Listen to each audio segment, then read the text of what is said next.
for Shane Warne. And he's done it.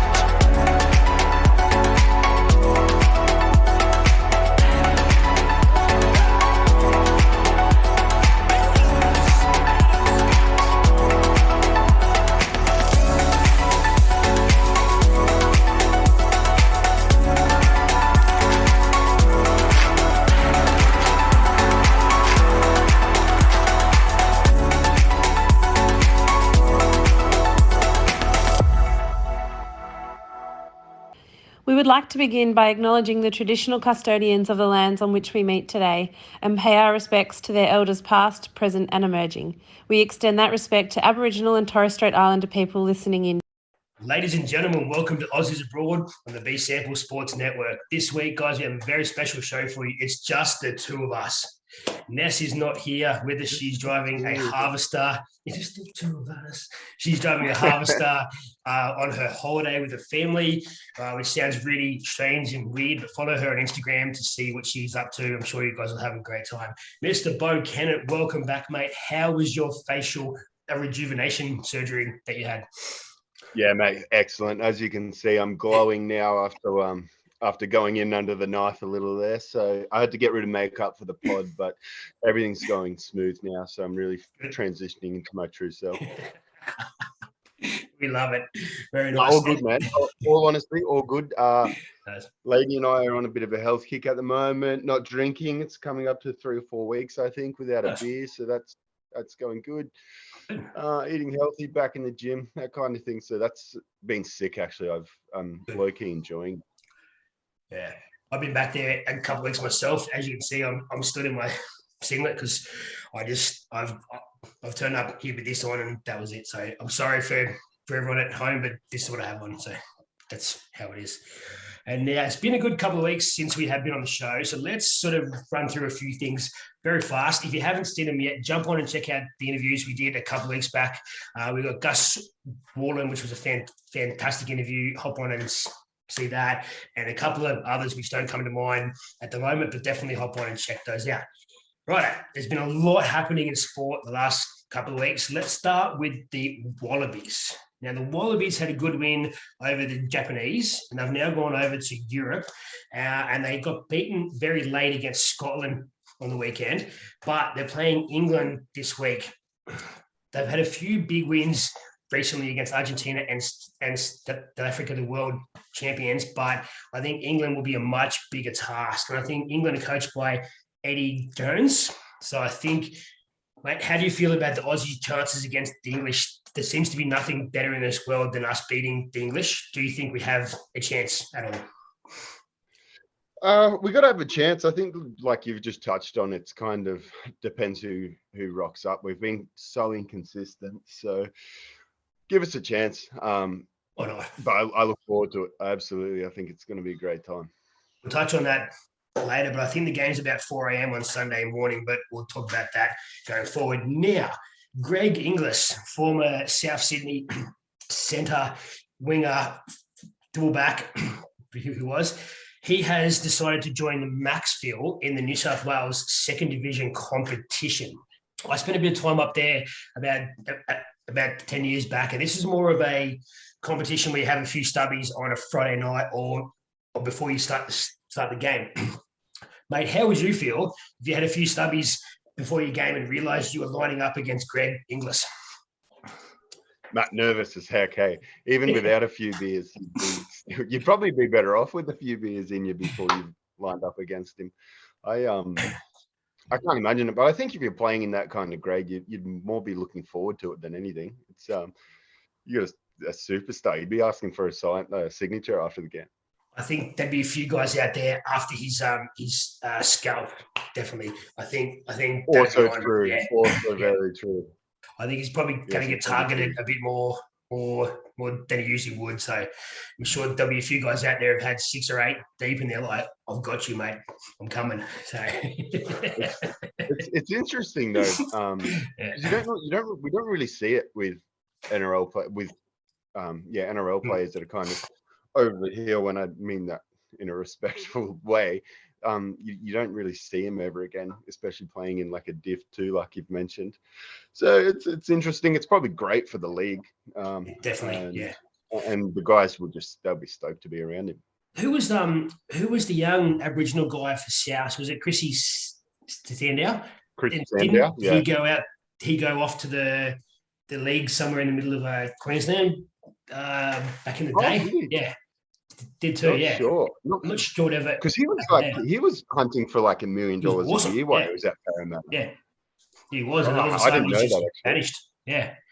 Vanished. So I'm sure he's out there, mate. If you want to come on the show, buddy, come on the show and tell us your story. Great. Oh, please. Talk about the T20 World Cup. Australia sort of started off a bit rough in the T20 World Cup. Expectations were high. There's been a few games since obviously our last show, so I'll just run through these fast. We beat South Africa in the first game. We beat Sri Lanka in the second game, and then got thrashed by England in the third game. Absolutely destroyed by England. I think England won by about 8 or 9 wickets. We then beat Bangladesh and we beat the West Indies, and now we're through to the semi-final. Now we've got Pakistan on, I think it's Thursday morning, and England have New Zealand in the other semi. Probably the 4 best teams in the world besides the Indians who didn't get through. How do you see our chances, mate? Do you think we can go all the way? Yeah, absolutely. Yeah, we can, and we've touched on cricket in a couple of pods. But Aaron Finch is in terrible form, so he kind of needs to pull his head out. But after seeing what Davey Warner did, that gives you starts chubbing you up a little bit. Like you know what we can do. We know what we can do with the ball as well. So if everyone shows up there, we've absolutely a chance, and it's going to be entertaining. I've missed the cricket so much. It's so nice. Good having it back on, and the T20 is obviously. I prefer to watch, like the one day is probably my favorite to watch. The T20 is a nice little teaser for you, and it's exciting cricket. It's hard to hate, so I give us a good shot. Yeah, look, I'm not, as you guys know, I'm not a Davey Warner fan at all. Davey Warner came out after the first 2 games and said he wasn't in fine form, but there was nothing to worry about. And that's usually something someone says when they are under the pump, and then he's come out and destroyed every team he's faced since then. So congratulations to Davey Warner. I will admit I was wrong on this occasion, but I'll be right again one day. So we'll see. Don't say that with me. As long as it's I'm happy for him. If Finch can pull something out, he can shit the bed. That's good. Fine. Yeah. And so look, we were supposed to have a test match against Afghanistan in the next couple of weeks. Obviously, that's been off now with all the stuff going on over there with Afghanistan. However, obviously England's here shortly for the Ashes, and they've just announced that Australia is going to go to Pakistan in March for the first time in 24 years. So the last time Australia was in Pakistan, Mark Taylor was the captain of the Aussies and was opening the game. So March and April, I think a couple of one-dayers, 2 T20s, and then 3 or 4 test matches. So it'd be very good to see, because Pakistan are really starting to be a strong team again. So it'd be nice to have the Aussies over there. So very good to see. So moving on, let's talk about the soccer. Now, the Matildas played the Brazilians twice over the last couple of weeks. They won 3-1 the first game, and then they drew 2-2 in the second game after leading 2-0. Huge result for them, because it's their first match at home in about 2 years. But the men are in town on Thursday night for what could be the biggest match of the World Cup qualification so far. Australia's on 9 points, and Saudis are on 12. And we really need to beat the Saudis at home on Thursday night. So if you're in Sydney, get out to Parramatta Stadium at 8:10 on Thursday night. Get yourself a ticket. Sydney's got no more COVID limits or anything, so there should be about 25,000 at the stadium. So get out there and support the Aussies. Parramatta. Delivered that one is now. Yeah. I think that's Bankwest. Yeah. Yes. Yeah. Well, get out to Bankwest. Yeah. He's so good. I got to get to that stadium. that we kind of need a win. It'll be okay if we get a draw. A loss is probably not going to work in our favour, but we really need to get a win over the Saudis on Thursday night. So there's a couple of big games coming up again. So Hot take alert: a loss is not in our favour. yeah, it's not. Well, crazy. Sometimes Wild. it is. Yeah, that's a hot take. Here at Aussies abroad, we give you the abroad. Give you what you want. All right. Newsflash: losing doesn't help teams. Doesn't help at all. Shut up. Right. Sticking with soccer, one last thing. Adelaide United midfielder Josh Cavallo has come out as being openly gay. I sort of didn't want to spend too much time on this, but it's been headlines all over the world because he's the first footballer as such to actually do so. We're kind of hoping that eventually we'll live in a world where we don't, that this is not a big thing, because if you're openly gay or you're straight or you whatever you want to be, it should be okay. And it shouldn't be a newsworthy at all. But look, we're very proud of the decision he's making and the man he wants to be. And it's just a bit upsetting that he has to make such a big statement out of it and everyone has to talk about it for so long when he should just be able to be the man he wants. So hopefully this will be one of many and we can continue down this path as we go forward. We're not in the 60s and the 70s anymore. It's very common now. So it should be part of our life rather than being one big statement about how he has decided to be the first openly gay man. So yeah.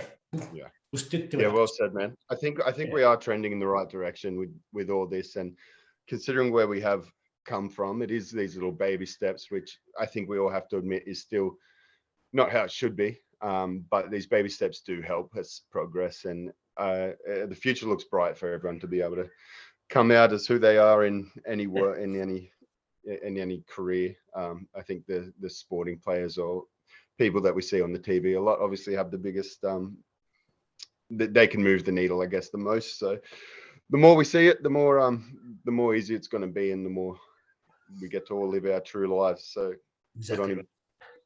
Now, mate, you and I sat here on the show a couple of weeks back and we spoke about the NBA draft and the NBA season.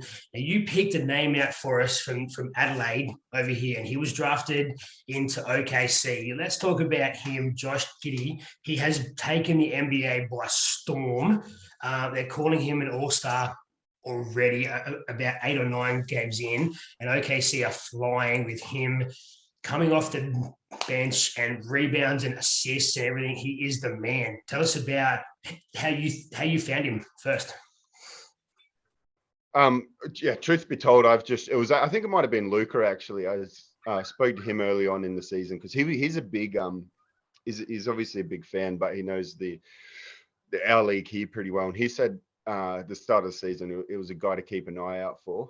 So that drew my attention. So I can't claim any credit. I'm no scout or prospect finder, but he just, that's how he got on my radar, and he has absolutely delivered. So and he's doing it with flash, isn't he? So he's an exciting prospect. I'm hoping that Josh can find it for us.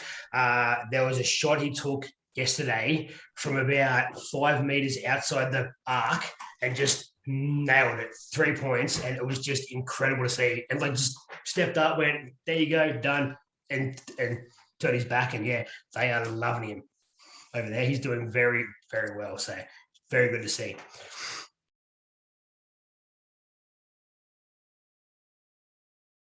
Was that the same Luca who said that your Chicago team was going to be trash this year? Same Luca, yeah. So I guess what we do is we just take him with a grain of salt. He's not that good at what his job is, I suppose. Very hopeless. Also, just while I've got a chance, Loki sucks at fantasy football too. So hopefully while we're stabbing him in the back, yeah. Thanks like a real man. Well, he's not here. Very nice. Right, let's talk about the Melbourne Cup.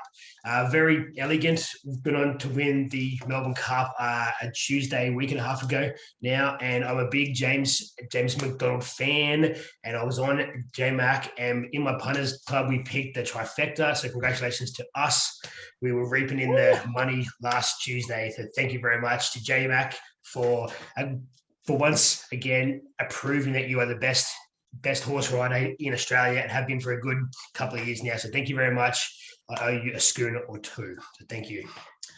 All right, let's talk about ex-NRL star Daniel Vito, who spent a lot of time with the Broncos back in the day. Vito turned down a couple of big contracts the last couple of years because he wanted to join the WWE. It's not often that an Aussie joins the wrestling ranks. There's a few females over there at the moment that are in the ranks, and mate, the two of us grew up watching wrestling all the time, and you happened to catch Daniel Vito's debut fight a week and a half ago now. Tell us what you thought, because apparently he is going off. Yeah, man, he's getting huge. He's getting a huge rap, actually. So the fight it's still weird to watch because they don't have the crowds. Yeah. Still.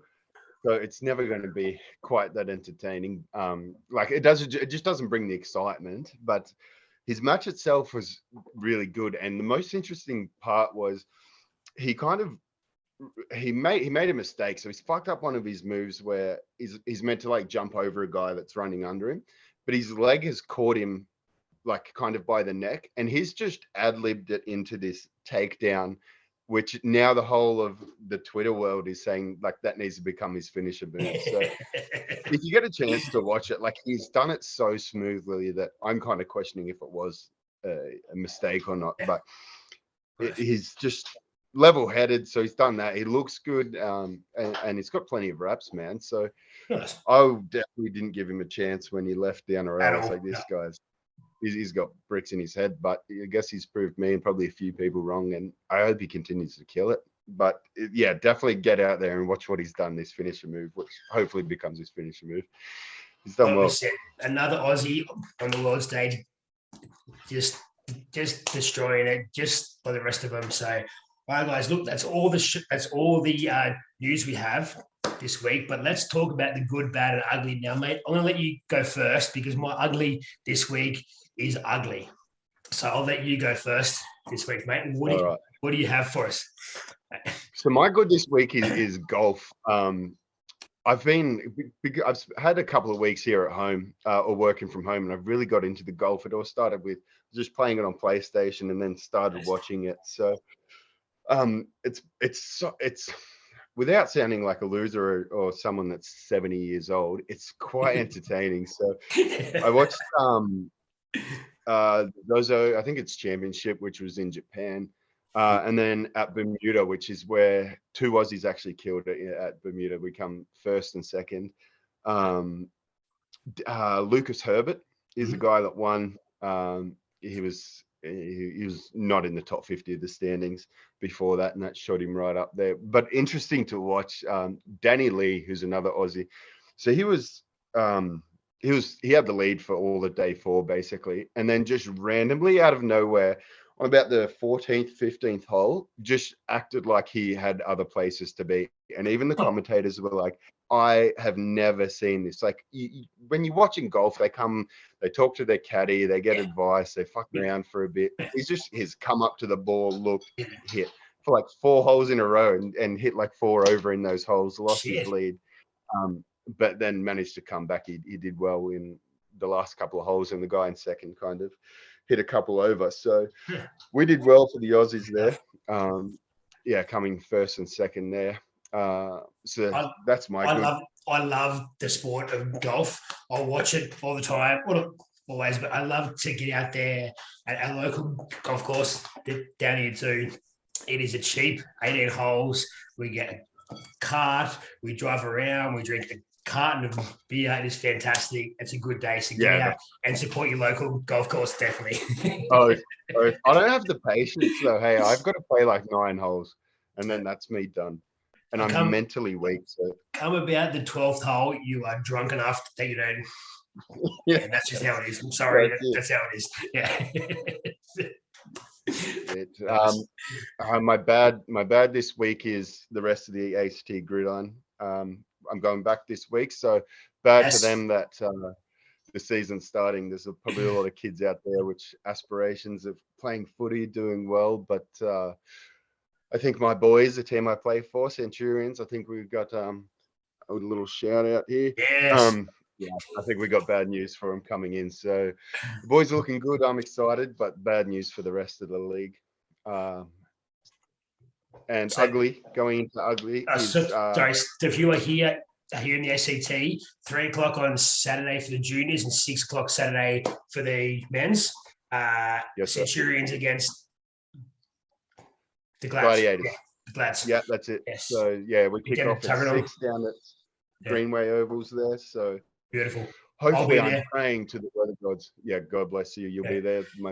It's supposed to be, it was 24 degrees today, and I was outside all day sweating my ass off. And it's on Saturday, it's supposed to be 13. So thank you very much for starting your season with a horrible day. Thank you. But I will be there. And I'm a princess. Putting You on. know it. So Oh, you're a I'll princess. be complaining. I'll be a piece of shit. Which is a nice transition into my ugly this week being Nice, a yeah. because and how ugly it was. There was, if you watched the last round, wild. It reminded me of the F1 actually. When was it? A few weeks back, where it was just you couldn't race. You absolutely couldn't. So, and I'm a big Red Bull guy. I'm a Van Gisbergen fan. Nice. He come off. He got penalised. He finished. I think he finished 22, Well down, 23. yeah. So Yeah. So that's my ugly. But So who was it that won the race? I've got faith in Van Gisbergen and Red Bull. Yeah, who was it that actually won the race? Was it Jamie Whincup? Oh, might have been, because that was the most Aussie interview afterwards I've ever heard. Because he said, he's like, oh, there was a few laps there where she was a bit, how's your mother and how's your father? And then all of a sudden he said, I'm a driver, except I'm an owner too. So I was like, as a driver, I was like, let's go. And as an owner, I was like, stop this race right now. That's Aussie. If you haven't seen it, have a look at it. It was fantastic. It was just very, very down to earth and very honest about the fact that he won the race technically. So, yes. Yeah, good. Very good. All right, that's me. Let's hear what you've got in store. I'm excited. My good this week is the interviews we did a couple of weeks back with Gus Borland. If you haven't seen it, go check him out. And the foundation that Gus runs, Gotcha for Life, fantastic organisation which deals with men's suicide. Check it out, guys. It's well worth having a look at. My bad is the path that boxing is on at the moment. Boxing was a sport I kind of grew up with. I've always loved the traditionalist of the sport, where you can have two guys go head to head for 12 rounds and beat the crap out of each other, and it's kind of a good thing. But the way the scoring has kind of screwed us over the years, and there's always a controversy around the sport, whether it's corruption or not, whatever it is. And now YouTubers and ex-NRL stars and so many different people are coming into the sport and making more money than the actual traditionalists of the sport are. And I just think boxing's going down a path that I don't want to see it going down. There was talk that Mike Tyson was going to fight the YouTuber Jake Paul. And I'm like, what the fuck is this? Tyson was the best heavyweight that anyone had ever seen back in the day, and he's going to fight some scrub from fucking YouTube. This is dumb. I know it gets bums on seats, and people are out there to watch it, and they'll pay more for it. But Tyson surely has more respect than this to fight some nobody. If Tyson needs money, I'll give you some money, buddy. Yeah, I'll give you some money. Come talks. Can we pass the fucking hat around to make Tyson some more money? So he's not going to fight this idiot. I'm not a fan of it. I understand why we're doing it, but I'm still not going to watch it. So the problem is Jake Paul keeps winning. So that's not going to be that's the problem. Like, someone needs to knock him out. and I think, I don't know, I'm support what you're saying, absolutely, but I think the guy can actually box, so that's not helping anyone that doesn't want to see him. So there's a young fella, I think he's late 20s, early 30s at the moment, Vasily Lomachenko, and Lomachenko is Ukrainian. I think he's in the super welterweight division at the moment, and back in the day, I think he fought 100 amateur fights and was 100 and then he fought several in the professional ranks. I think he was like 13-1, maybe. Now, this guy, his father was a trainer, and so he started him fighting at like the age of 3, right? So he taught him everything CTE. until he was like 12 years old, right? And at the age of 12, he said you're taking a year off. So he made him take a whole year off boxing, and he made him do dancing. And he was like, I'm 12 years old. I'm not doing dancing at all. And he said, you will listen to me. You'll do dancing. And he did ballet and tap and all kinds of different things. And that made him move so fast now because he's good on his feet. And this is the boxing I love. It's the guys coming out of nowhere who train their entire lives, who don't spend 12 years with the Cronulla Sharks and then decide they can fight. It's not how I want to see it. I want guys who can do it for their entire life, and this is how it should be, rather than people who can play video games who decide they want to punch someone. I just don't. Who's this guy? What was his name? Vasily Lomachenko. He is Ukrainian, and I think he's probably late 20s. Oh my God, he is Ivan Drago. Yeah, so good, man. Yeah, he's unreal. Yeah, and he's so fast and dances well. The amount of fights I've watched with him where he toys with you, like he just stands there and goes, "Hit me," and they're like, "Bang!" He's like, "Boom, boom, boom, done." What happened? Where did you go? You fell over. Teleported. That's good. All right, okay. Look, my ugly this week is ugly, and you guys know I'm never one to back down from a challenge or a fight at all. So a couple of weeks back, I was at work on a very nice Saturday morning over here in the ACT in God's country, and I sent out a tweet. Now, if you don't follow me on Twitter, go follow me, Spinksy CFB. It's down here somewhere on the screen. Now, I sent out a tweet and said, "Happy Saturday to everyone except cyclists." Right? And if you're a cyclist, I'm going to offend you, so please hang around, okay? Because this is good. But happy Saturday to everyone except cyclists. You guys suck. Stop riding 3 wide on the fucking road. No one likes you, and you smell. That's what I said, right? It was just a funny joke, but I was a bit serious too. But you guys definitely suck, right? And so I went to work, and my phone was going off, and I was doing a few other things, and I've come back to hundreds of abusive messages, right? And it started off with, "Oh, you drive a big car and you're the width of the fucking road, and only 3 of us can." And I'm like, no. In Canberra, we have cycle lanes everywhere. So you fuckers ride in the cycle lane. Don't ride 3 wide and take up a lane, which then makes it hard on me to go around you into traffic. That's all I'm at, right? And this went on for a good couple of hours. Towards the end of it, right, and most of these people, they don't follow me at all. So they've somehow found me. They've obviously messaged all their friends and got all their friends to hate me. There was a girl who messaged me, and I had to block her, right? And she was talking about how 5 of her friends were killed by a guy driving a car. And for that, I am very sorry, but that was not my fault. That's not what I said. And the way she came at me for hours and hours on end was like, I did it. And I'm like, I'm so sorry. I didn't mean this. Cyclists are fucking mental. Do not tweet out how much you hate cyclists. It wasn't my fault. They're a different breed. If you get a chance, go on. I think it was Saturday about 2 weeks ago. Have a look at the tweet I sent out and the responses that I got, because it was just full on. And most people are on my side, because here in Canberra, we have the best cycling lanes and all the facilities for you guys to not take up my fucking road while I am driving it. And yes, I'm sorry. And they do it so like they put like 2 meter gap between each of them, and I can't agree with you more.